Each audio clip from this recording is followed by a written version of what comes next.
Alright, in this video I'll be doing problem number 6 in the homework for section 8.8. This is like the second, or I should say the notes, the second page. So we have a list of the transactions for the month on our credit card. Notice previous balance, or the balance coming from the previous month, is $6,340. And so on March 1st, the first day of this new month, my balance is $6,340, so I'm going to write that in here. Now I need to figure out how many days the balance is that amount. Well, it's going to be on the 1st, the 2nd, the 3rd, and the 4th, because on the 5th things change. And so for 4 days we're going to be at that balance, and so I'm going to put that down here. Now basically what we are doing is finding the average balance for the month, which this is for March, which has 31 days, the 1st through the 31st. So for 4 days our balance is at 6,340. We could write 6,340 plus 6,340 4 times, but instead of doing that we're just going to multiply 6,340 times 4. We get the same number as we would if we added 4 6,340s. Okay, so then we go to March 5th when things change, and notice there was a payment, and so that's going to be credited to your account. So this is on March 5th. We have $6,340, and our balance is going to go down $400 because we paid, or whoever has this card paid $400. That was their payment.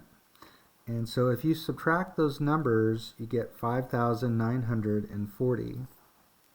So the question is, how long did we have this balance?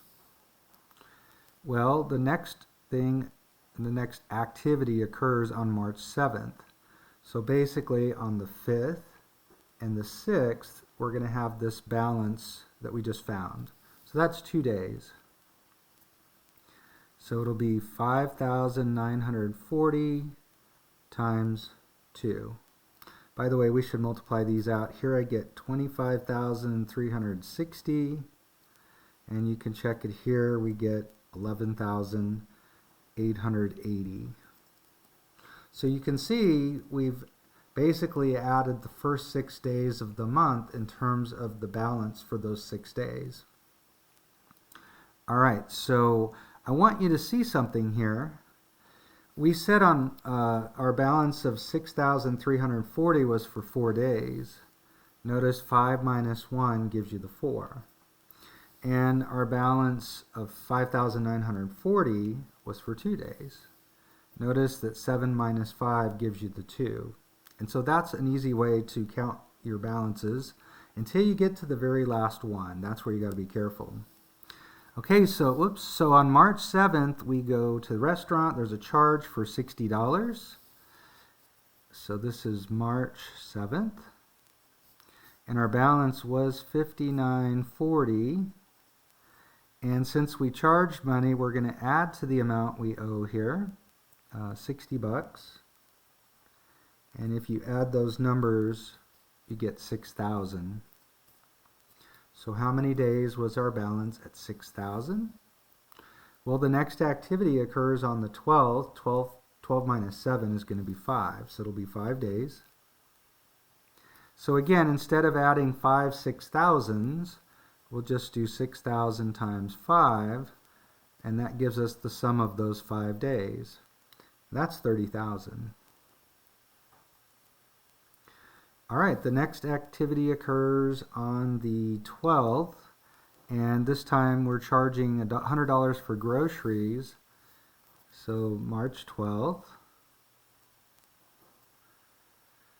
and we had it at 6,000, and we're adding $100 for the groceries we bought, and so that's going to be $6,100.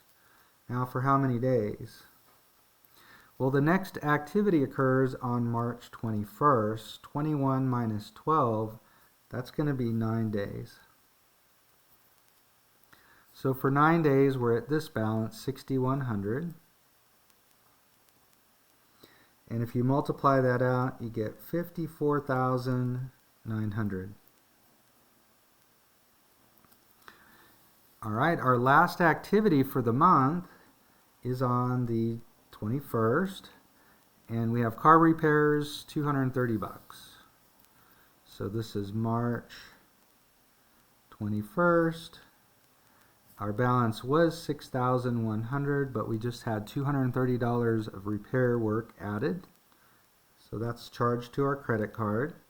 So now our balance, or what we owe, is $6,330. Now notice there's no more activity in March. And so this is our balance at the end of March. That's something we want to remember when we start answering some of the other questions. So the balance at the end of March was going to be this amount here. Now, how many days is the account going to have that balance? Well, here's where you have to be careful, because if you did 31 at the last day of the month minus 21, you would get 10. But it's actually 11 days. If you think about it, the balance on the 21st is 6,330, so that's the first day, and the 22nd, the 23rd, the 24th, the 25th, let's do another 5, the 26th, the 27th, the 28th, the 29th, 30th, that's 10 days, and one more makes 11. And so it's actually one more than this difference.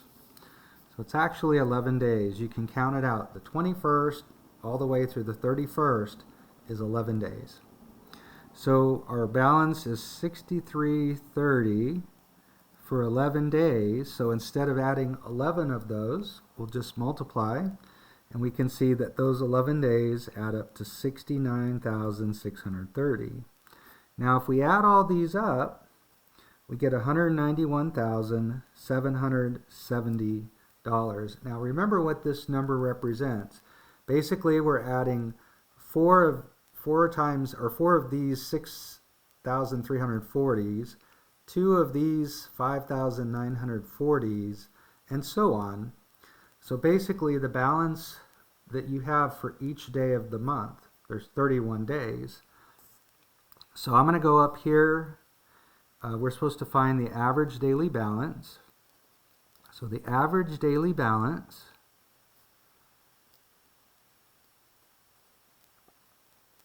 is basically equal to the sum of the daily balances, which is what we just found. That was 191,770. So that's the sum of all our balances for the 31 days, divided by 31 to see what our average daily balance was. And you should get $6,186.13. You'll notice it says round to the nearest cent. And so let's go ahead and write that in, $6,086.13. Now the interest to be paid on April 1st, now keep in mind at the end of the month, you owe $6,330. And that's what you're going to have to pay interest on for the month, unless you paid off the whole thing. But which that is an option. If you did pay it off, you wouldn't have to pay the interest. Okay, so the interest, we were told, it's got a monthly interest rate of 2.5%. So each month, that's what you pay. If you wanted to find your annual interest rate, you would multiply this number by 12, and that would tell you what your yearly percentage is that you're paying. But it's 2.5% per month, so 2.5% of the 6,330 that we owe. So that'll be 0.025 times 6,330. And if you multiply that out, oh wait, I'm sorry, I'm using the wrong number. it's on the average daily balance that we paid this interest.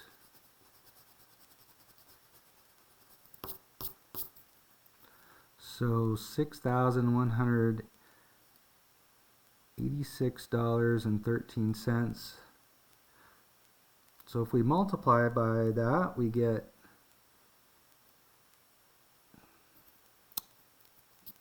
actually it's 0.025 times 6186.13, and we get 154.65, rounding to the nearest cent. Okay, so 154.65. Again, notice we're rounding to the nearest cent. All right, let's move on to C. So find the balance due on April 1st. Now we're ready to take the $6,330 that we owe, plus the interest for the month, which was $154.65. And so if you add those together, you get $6,484.65. So $6,400, 6484.65. So this credit card requires a $10 minimum monthly payment if the balance due at the end of the billing period is less than $360. Well, our balance is way more than that.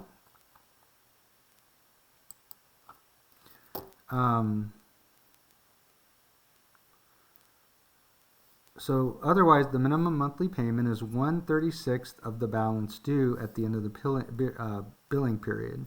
So this was our balance due at the end of the billing period.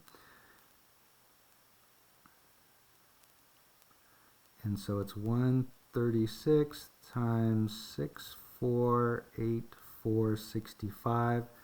Now notice here it says round up to the nearest dollar. So we're not rounding to the nearest dollar, we're rounding up. So if you multiply this out, and you can certainly put the fraction into your calculator and multiply by that, and you get, oh, what is it? Let me do that real quick. So 1/36 times 6484.65, and you get $180.13. So when we say round up to the nearest dollar, we're actually, it doesn't say nearest, round up to the nearest dollar. When it says round up, that means you're moving up. It won't round to 180. You're not rounding to the nearest dollar, you're rounding up to the nearest dollar, so this will be 181. So you got to watch the directions for how they want you to round. In this case, your answer would be 181. All right, so that's it for this problem. I hope that helps.